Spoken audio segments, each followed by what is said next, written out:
C'est avec un profond sentiment de responsabilité que je prends devant vous la parole aujourd'hui à l'occasion de la Journée internationale de la jeunesse pour ouvrir officiellement ce Forum national de la jeunesse. Votre présence donne à cette rencontre une portée particulière. Elle témoigne d'une conviction que nous partageons tous. La question de la jeunesse ne peut être traitée comme une question secondaire de la construction de notre société. Le thème que nous avons retenu cette année, jeunesse, engagement et politique, répond précisément à cette conviction. Nous avons voulu créer un moment où la jeunesse puisse être au contact de celles et ceux qui ont acquis de l'expérience, qui ont exercé des responsabilités, construit des parcours et contribué chacun à leur manière à la vie politique de notre pays. Une génération ne se construit pas en vase clos. Elle apprend de celle qui la précède. Elle en tire des enseignements. Elle en questionne les choix et à son tour, elle apporte ses propres réponses.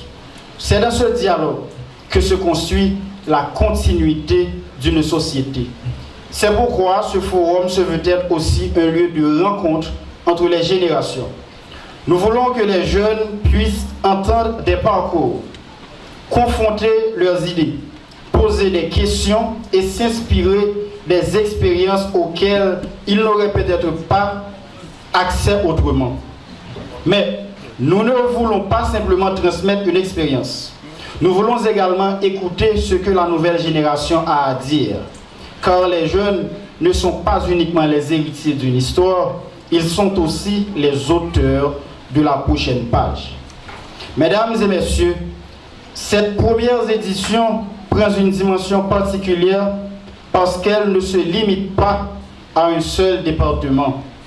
Au moment où nous parlons, l'initiative est portée dans 4 départements: l'Ouest, la Tibonite, le Nord et le Nord-Est.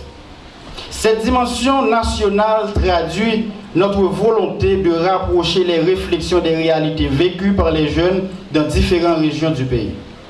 Nous savons que les contextes se diffèrent, mais nous savons également qu'une même aspiration traverse notre jeunesse, celle de pouvoir apprendre, entreprendre, participer et prendre part aux décisions qui déterminent son avenir.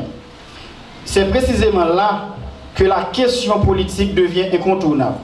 Parce que la politique ne doit pas être seulement comprise comme la quête de mandat, elle est aussi une manière de participer à la vie collective, de défendre des idées, de proposer des solutions et d'assumer des responsabilités. L'engagement politique commence lorsque le citoyen cesse de considérer la chose publique comme l'affaire des autres. Nous voulons donc encourager une génération qui ne se contente pas d'attendre son tour, mais qui se prépare à prendre des responsabilités. Une génération qui recherche la compétence autant que la visibilité, qui comprend que le leadership exige de la préparation et du temps, et qui sait que servir la collectivité est une responsabilité avant d'être une position du paraître. Mesdames et messieurs, en tant que coordonnateur national du mouvement Jeunesse CD depuis tantôt 3 ans, je souhaite que cette initiative dépasse largement le cadre de cette journée. Le 12 août doit progressivement devenir, au sein du parti, au sein du mouvement Jeunesse CD, un rendez-vous annuel consacré à la formation, à la réflexion, au dialogue et à la transmission. Nous voulons inscrire cette initiative dans le temps. Chaque année, réunir davantage de jeunes, inviter de nouvelles personnalités, aborder de nouveaux enjeux, aborder ou créer de nouvelles rencontres et surtout permettre à une génération de bénéficier de l'expérience de celles et ceux qui l'ont précédée, tout en donnant à cette même génération l'occasion de faire entendre sa propre vision. C'est ainsi que nous concevons le rôle du mouvement Jeunesse CD au sein du parti politique aidé. Non pas simplement mobiliser une génération, mais contribuer à la préparer. Préparer des femmes et des hommes capables de réfléchir, de décider, de servir et demain de transmettre à leur tour.